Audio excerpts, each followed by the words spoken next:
म्हणतो रस्त्यानं, बरोबर आहे की नाही? ही परिस्थिती होता कामा नाही. पण जे काही जबाबदार कार्यकर्ते, जी कार्यकर्ते 4 माणसात 4 कार्यकर्त्यामध्ये बैठकीमध्ये ठासून सांगतात की माझ्या गावातून माझ्या बूथवरून मी कमीत कमी एवढी लीड, एवढी आघाडी मी बाबूराव कदमला देणार, ही ज्या तुम्ही सांगता बांधवांनो आणि भगिनींनो, त्याच्यामध्ये आपण पुरेपूर खरे उतरलो पाहिजे. हे आपल्याला या ठिकाणी काम करायचं आहे. पुन्हा कारण दाखवायचे नाही. सकाळून तिकडे गेला, घरातून पळून गेला, अनुसयाबाई आमची नव्हतीच, जावाई झाला होता, मग आजीच मेली होती, मग सासूची मायच गेली होती. हे जे काय अनंत कारण आम्ही पुन्हा ठेवतो, हे कुठलंही कारण कोणीही ऐकून घेण्यासाठी या ठिकाणी तयार राहणार नाही. लक्षात ठेवा, ही जबाबदारी तुमचं कर्तव्य नाही, ही जबाबदारी आहे. आधीही नाही तो कमी नाही. लक्षात ठेवा, या निवडणुकीत जर कमी जास्त झालं त्याला सर्वस्व जबाबदार मी तर सांगेन की प्रत्येक कार्यकर्ता राहील पक्षाचा. लक्षात ठेवा, आम्ही कोणी करणार नाही. आम्ही 2 रात्रीचे 2-2 वाजेपर्यंत फिरतोय, रोज 18, 20, 22 गावं करतोय. त्यांच्या वाड्यापर्यंत जाण्याचा प्रयत्न आम्ही करतो. एक कार्यकर्त्याच्या घरापर्यंत जाण्याचा आम्ही प्रयत्न करतो. त्या कार्यकर्त्याला आम्ही कामाला लावतो, सक्रिय करतो. परंतु बूथवर ऍक्च्युअली काम करणारे जे कार्यकर्ते, ज्यांना गाव सांभाळायचं आहे, बूथ सांभाळायचं आहे आणि आपली कॉलर टाईप अभिमानानं छाती फुगेल असं काम आपल्याला त्या ठिकाणी करायचंय. ताट मानेनं उद्या आपल्या गावातून आपली पेटी धनुष्यबाण या दिशेने भरून कशी पाठवता येईल ही तयारी तुम्हाला आम्हाला.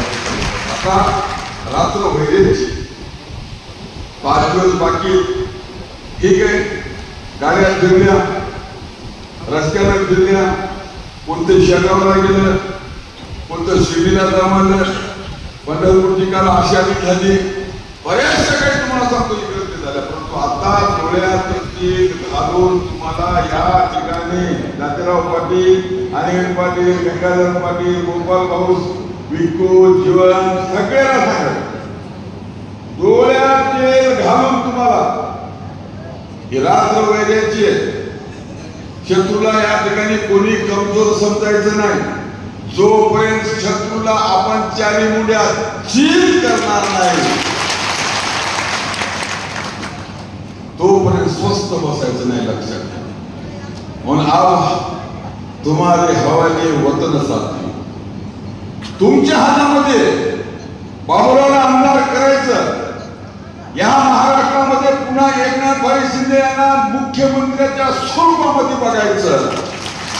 किंवा उदयजी सावंत असतील, यांना उद्योग असेल किंवा नांदेड जिल्ह्याचा पालकमंत्री म्हणून त्यांच्या स्वरूपात तुम्हाला बघायचं. उद्या महाराष्ट्रात जर महायुती सरकारमध्ये येत असेल, महायुतीच्या सरकारमध्ये हदगाव विधानसभा मतदारसंघाचा आमचा प्रतिनिधी नसेल तर बाजूला हे नुकसान तुम्हाला आम्हाला कदाचित भरून निघणार नाही. लक्षात ठेवा. काय करणार महाराष्ट्र सरकार, मुख्यमंत्री एकनाथ शिंदे आणि इथली सीट जर आमची नसेल तर आपल्या पदरात काय करणार? नुकसान कोणाचं होणार आहे?